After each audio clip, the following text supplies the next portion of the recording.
Hi guys, welcome back to Spelling and Word Study. My name is Mrs. Rhoades and I'm here to get you started on Unit 32, words that use ER to make the sound. Please take a second to gather your materials. You will need your orange book open to page 197. You'll also need some colorful pens, markers, or crayons. Remember, whatever I mark on my board, you should be marking on your page. Please save room for a key as well. If at any point I'm moving too fast, please pause the video and catch up. All right, we have spent several weeks now learning about R-controlled vowels. We know that when a vowel such as A, E, I, O, or U shows up in front of the letter R, it makes a totally new sound that is neither long nor short. This week we are going to start talking about the sound. Now the most common way to spell is to use ER.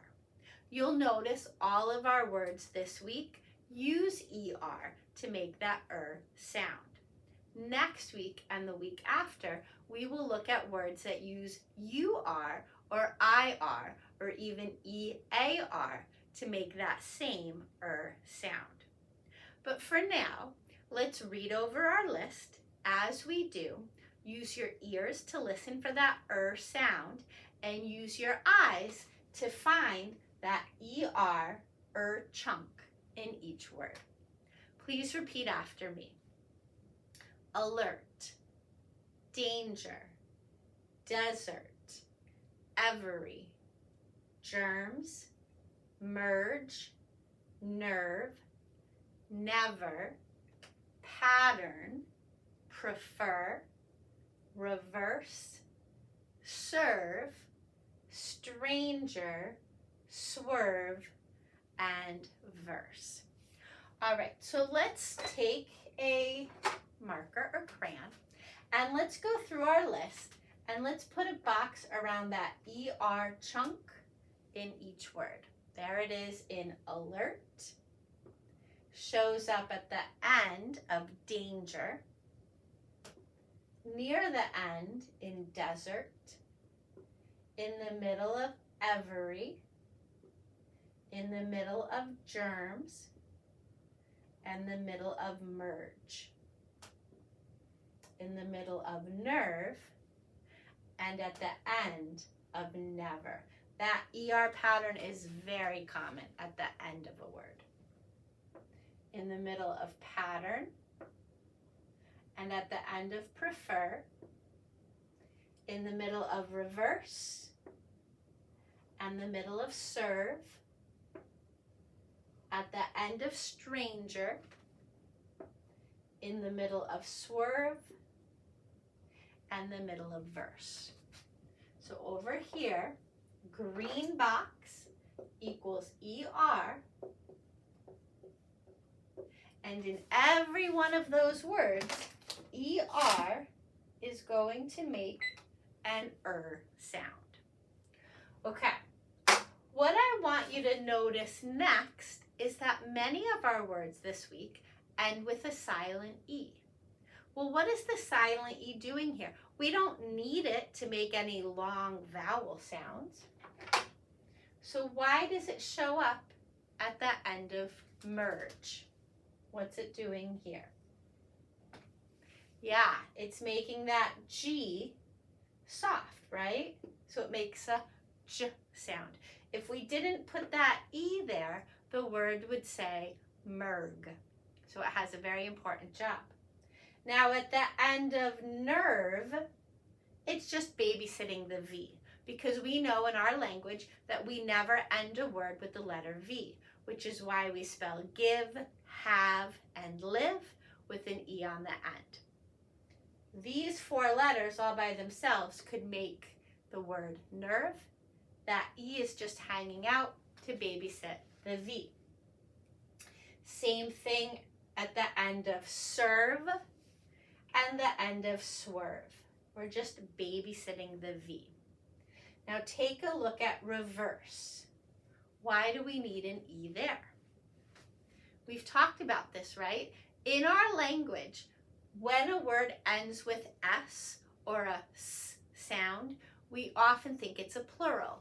Cats, dogs, bikes. We think it means more than once.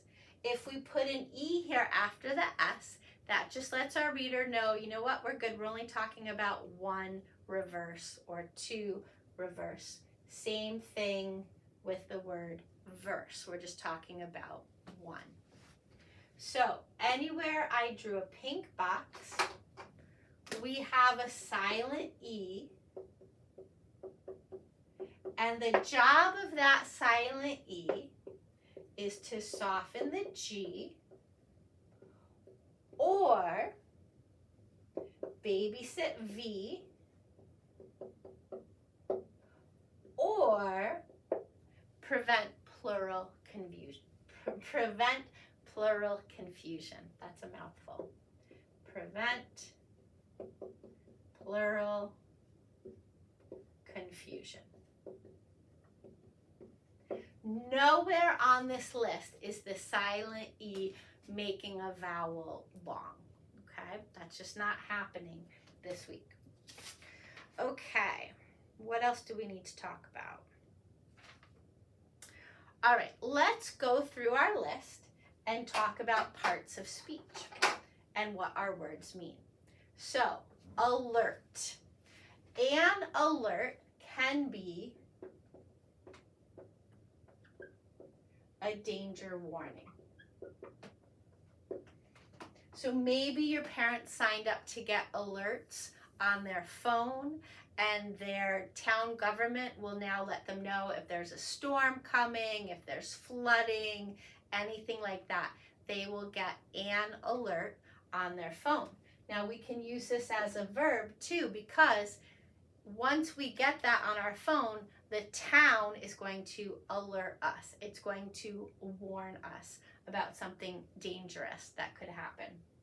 Speaking of danger, that is a noun.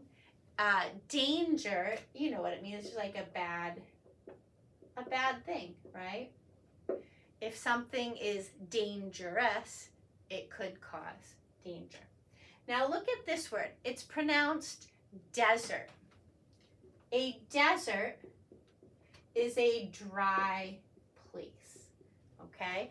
Out in Arizona and New Mexico, we have desert. We have cactuses growing there, and those areas are very hot and very dry. They don't get a lot of rain. Not all deserts are hot. If you've ever studied Antarctica, you'll know that is parts of Antarctica are considered desert as well, but they're very, very cold. So the definition of a desert is just a place that is very, very dry. Now that same word can be pronounced differently. If I slice it right here, it becomes the word dessert. Not the dessert that you eat. Cake, ice cream, all of that has two S's, an extra helping of S's. Okay, so this kind of dessert is what you eat, but this kind of dessert means you leave somebody behind, right? If you are driving down the road and you tell your friend, all right, get out of the car, you have just deserted them.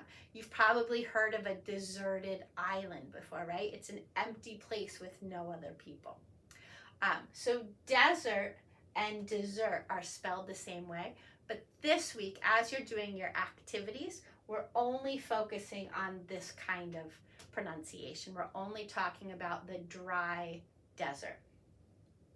Okay, every can be used as an adjective, right? I did every problem on my math paper.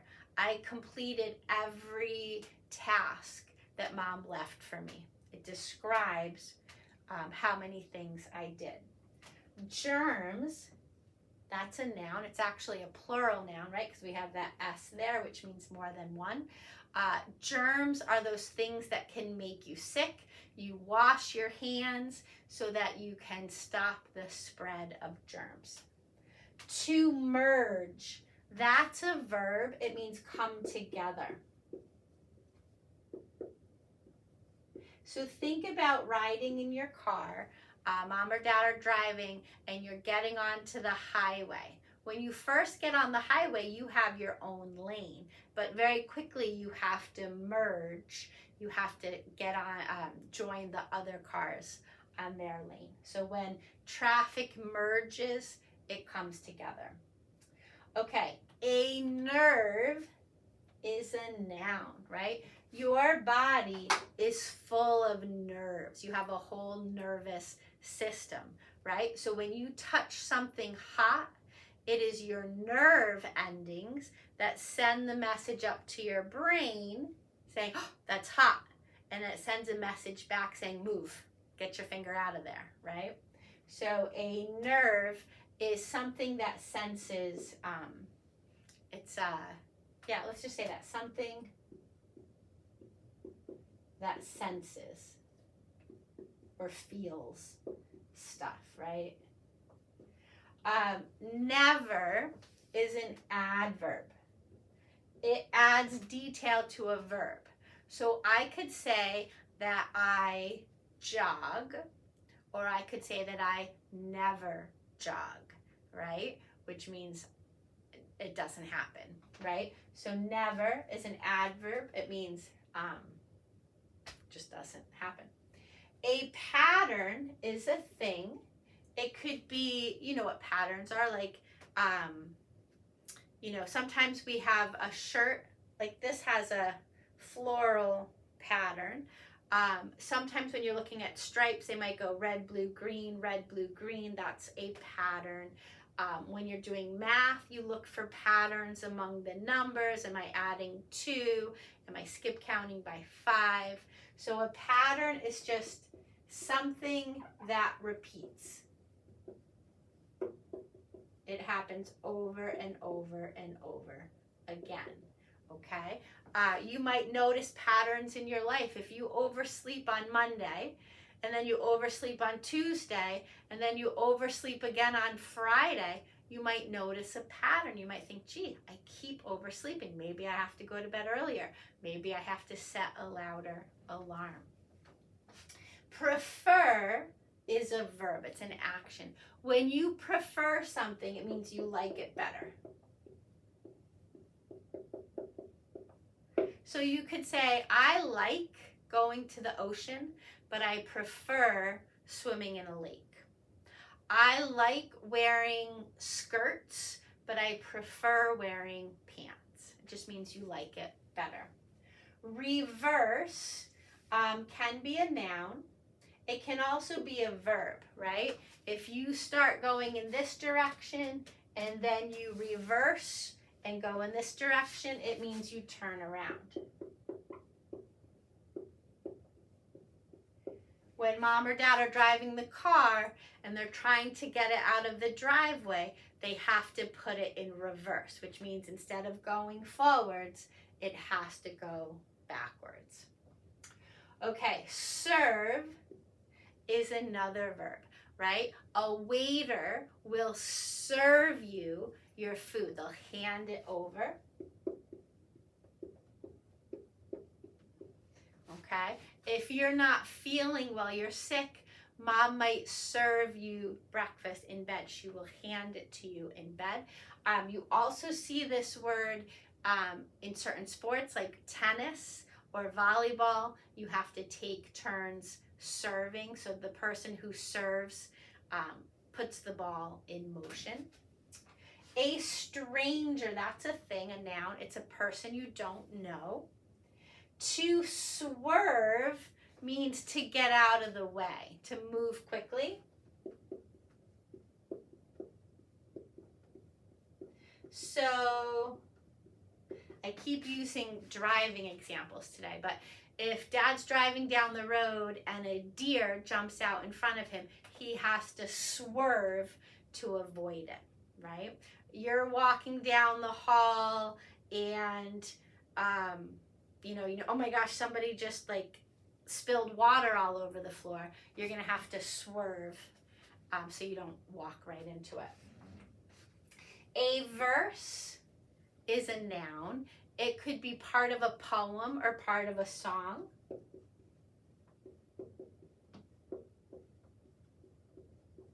If you think about some very popular songs, let's say Jingle Bells or America the Beautiful, okay?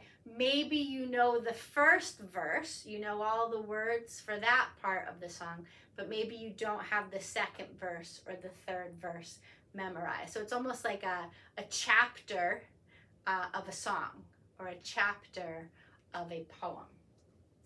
Okay, so that's all of our vocab.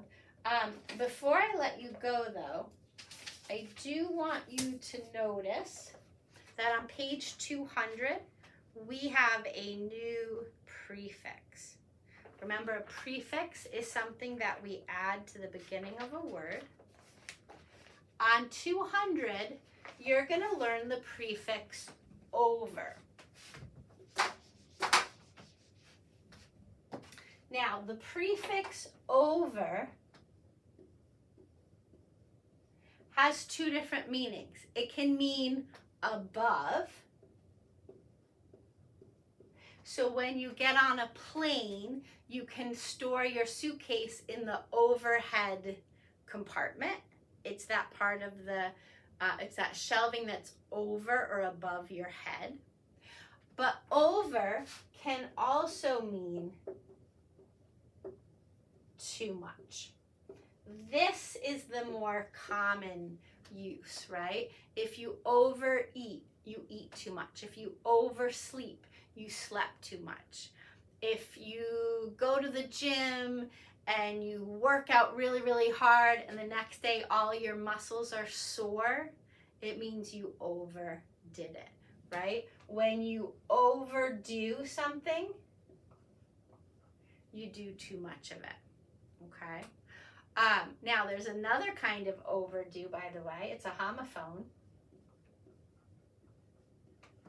When your library books are overdue, it means they were due. You were supposed to hand them in yesterday or a week ago, but now they are overdue. So you've kept them too long. You've kept them too much past your due date, okay? So just watch out for these two.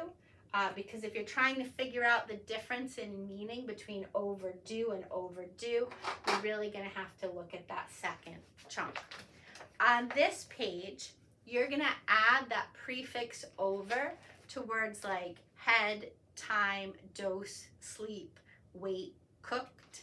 And then you're going to use these words as your word bank, and you're going to figure out which one fits best in the sentences below.